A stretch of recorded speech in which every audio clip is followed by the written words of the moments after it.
And welcome back to the morning show with Dan Wolf here on the Key, 90.5 FM. We appreciate you joining us this morning. Bill Flowers is in the studio here with me. And also, how's your winter beans coming there? Gone. Empty? It's history, sir. You know, it's too bad. I think so. But also in the studio with us now is John Snyder. Welcome, John. Thank you for having me. We are so glad to have you here and in the studio. And you are from Porter County. Yes, sir. Which is our neighbor here to Lake County, but well within our listening audience. We have a number of listeners that live in Porter County. And so we thought we'd bring you in and talk about what race you're running for. Okay. I am a candidate for Porter County Assessor. Okay. Well, what exactly does an assessor do? He's the guy nobody likes. He comes out to the homes and... You're such a nice guy, too. Yeah. Such a likable guy, and you want to run for that office. Basically appraises the house or personal property in some cases and different various things for tax purposes. Mm-hmm. Oh. So that's you actually do the appraising or organize all the appraisals, or how does that work? Yeah, a little bit of both. Uh-huh. You assign a value to a home and then send it off to the state for their approval, and then they send it to the auditor who That's got to be very difficult, knowing that different areas and different how close how you come up with those values has got to be very challenging, especially in today's market. Absolutely, it is. And my job full-time is a real estate appraiser, so I would like to utilize some of the methods that I've learned as an appraiser and apply them to the assessor's office. Oh, okay. So now that makes sense. Sometimes you have people running for office that they're running for something that they I don't want to say they know nothing about, but it's not in a field that they are familiar with. But you, this is just basically taking what you've done privately for years, and now you want to take it and help out on a public level. Yes, that's correct. That's what I hope to do. Yeah, that's what you're working for, right? That's right. Now, you're a family man? Yes, sir. And how many children? I have 7 children. All right. Man after my own heart. 7 children. And I think they're listening now, so hello, kids. Good morning. Get up. Stop picking on your brother. Yeah, that's right. Yeah, he probably could go by name and tell them to stop, do this or do this. Right. And even without seeing them, you'd know.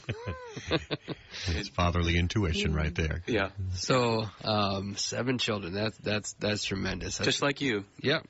I've got 7, and it's great. It's anywhere you go, you get heads turn. That's right. People start counting. Yeah, they what? Especially if you walk single file, I think that would have something to do with it. Well, when you go somewhere, as my kids got older, when they all were close to that teenage age, where they were almost teenagers or just at the end of their teenage years. Boy, it looked like a youth group walking down the street. every activity. Wow, you went to church? Yeah. And I can say I understand that feeling. I bet. We go to a shopping store, and we have 2 carts and kids hanging off of them, and so it's a lot of fun. Oh yeah, but it's so much fun to have when you have a large family like that. Just the kids have somebody to play with, and sure, and they've got there's never a dull moment. I guarantee you that. Sure. Yeah. That's right. But when people start humming the Brady Bunch theme around you, it can tick you off a little, I think. A little bit, yeah. Yeah. No, not guys like us. We don't get ticked off that easy, Bill. Well, good for you. Now, John, how long have you lived out in Porter County area? I've lived in Porter County for nearly 20 years. So you have a firm grasp on the real estate market out there, the values, and yes, sir. I've been appraising homes for 13 years. Okay. So is this the first time you've run for office? I ran for office in 2006 for the township level assessor there in Portage. And obviously I didn't win because I'm sitting here today. So. What's the difference between those two? The township level is responsible for a less number of parcels there in Portage Township, the city of Portage, and surrounding suburbs of Portage. The county is obviously from Lake Michigan to the north with Ogden Dunes all the way down to the Kankakee River on the south. It's a large county, just like Lake County is. Right. The size wise, I think it's in land. It's about the same. As far as people, it's much less. Much less. There's about a little over 90,000 parcels in Porter County. Wow. So it's a major task for sure. I bet. Is there a number of farmland, or is it what? Yes. Is from about Highway 30 south is a lot of farmland, and yes, there are many farms. I was just at the Farm Bureau dinner last week on a Thursday night, and was able to speak to farmers and hear their concerns. They have many. So. What what are they concerned about? What everybody else is, overassessment and mainly that, and the appeals process, which we could talk about some too, is lengthy and delayed. Right now it is. You mean? Yes, there's appeals that are hanging out since 2006 and 7 still that have not been. People have not had closure yet on their appeals. Really? So Yes. so they felt like their property was appraised too high. Yes. Of course, the higher your property is appraised. Now that's got to be a balancing act, though, because sometimes you want your property assessed high because you want to be able to sell it for more. But then when it comes to paying taxes, you want it low. That's correct. How do you work that balancing act?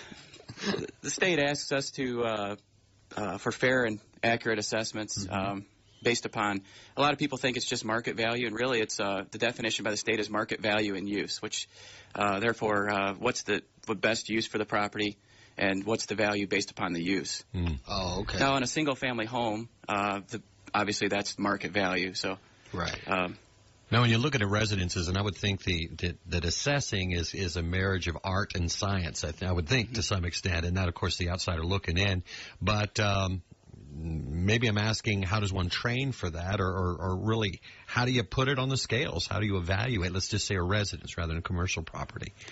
Well, there are several methods, approaches to value, we call them. So it's basically those three major principles. What it would cost to build a property, what the income a property could potentially bring, and the sales comparison approach. Oh. So there's several different ways to reach value for any type of property, and that's why I think my experience as an appraiser would help to give residents in Porter County fair and accurate assessments. Right, because you've been doing that job for, 13 years? Yes, sir. Yes, so sir. We're talking to John Snyder. He's running for Porter County Assessor, and talking to us and telling us a little bit about what his plans are. And do you have a website for people? Just Facebook. Just Facebook? Appraiser John. You can find me there. So that's easy to remember. Facebook.com/appraiser John. Now, J-O-N John. Too. J-O-N. Yes, okay. Appraiser John. I like that. Yeah. And that's go to Facebook. And so if you have a Facebook account, you can check him out there. Yes. Appraiser John. And we're looking for fans. So if you hit the like button there, you become a fan of my page. That would be great. And how does and then the more fans, then the more your word gets out about you. Absolutely. With my limited budget, I can't rely upon buying ads in the paper and things like that. So Facebook is a tool that I use to get out to people. Word of mouth can work well. That's right. That's right. Oh yeah, definitely. Now, how does this the new law, as far as does this affect you? That 321 law. Absolutely. Explain how that law works, and then explain how that would affect your parcels. The way I understand it for Porter County is that the 1%, 1% for residential use, owner-occupied homes. The thing that I like about this legislation would be that somebody could know what their property tax assessment would be. Say you're coming to buy a house in Porter County and the value, you're going to pay $150,000. Well, you know that 1% of that is going to be your tax bill the following year. So that's how it would affect us. And I don't know. I think in Lake County it may be a little different. I think Lake County is a little bit more because you guys were exempted somehow. Yeah.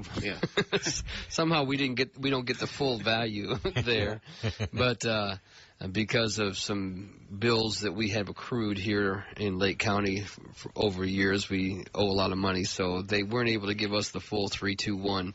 But that's 3% is for commercial property. Commercial property. 2% is for rental. Rental and I believe farm. Rental and farm. Yeah. Mm-hmm. And then 1% this is the tax value. Yes.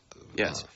and that determines how much tax you pay. Now, they're trying to make that this year become a constitutional amendment, so that way it can't be later on somebody try to jack that up. How do you, are you in touch with anybody on that level? Do you think that's going to pass? Or it seems like there's a lot of support for it in our county, and on both the Democrat and the Republican side.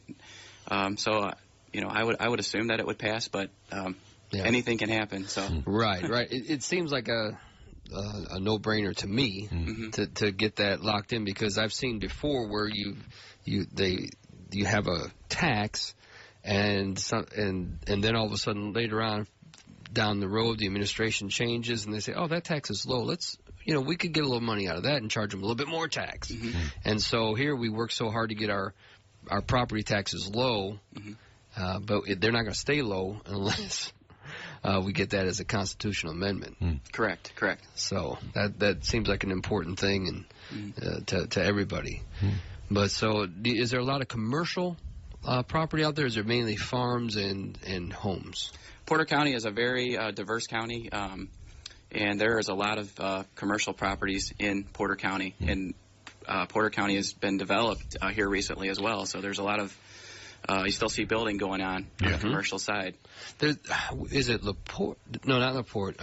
There's another. Portage has seen a lot of growth, it seems like. Yes, it has. It has.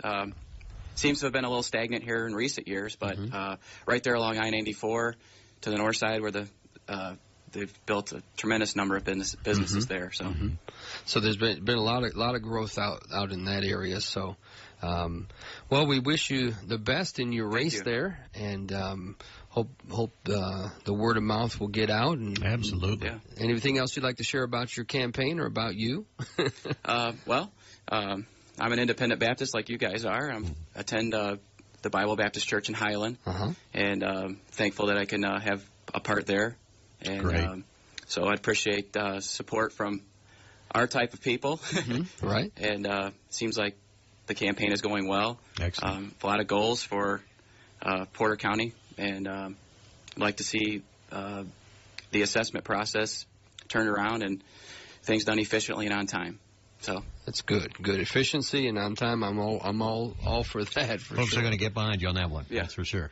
And John is a good Christian man, independent Baptist, like he said, and rearing his family in church and giving him the good values that our families all need. Yes, sir. Excellent. And so if you want to get more information about him, you can go to Assessor John on Facebook. Jon. Is there any other way that if somebody wants to get behind your campaign that they can do so, or is that just the best way there? That's the best way, but I also have an email address. Snyder, SNYDER 4, the number 4, Assessor at yahoo.com. You send me an email if you live out in Porter County, you have a place I could place a yard sign or anything like that. Get a hold of me by email. Good. Snyder 4 Assessor. Yes. The number 4 Assessor. And get a hold. He's doing this as low budget as possible. Yes. And but very qualified for the position. So we thank you for coming on. Thank you for all you do, and thanks for being here and for supporting the station. And sure, appreciate it. We hope that everything works out well for you. Thank you. God bless you. Alrighty, wow, time goes by fast. And it is time to send the show over to Daily in the Word with Paul Chappell. He'll be coming up next. And then Jay Town takes you through the morning from 9 to noon. And then I want you to always remember, this is Dan Wolf signing off, saying that God loves you, whether you like it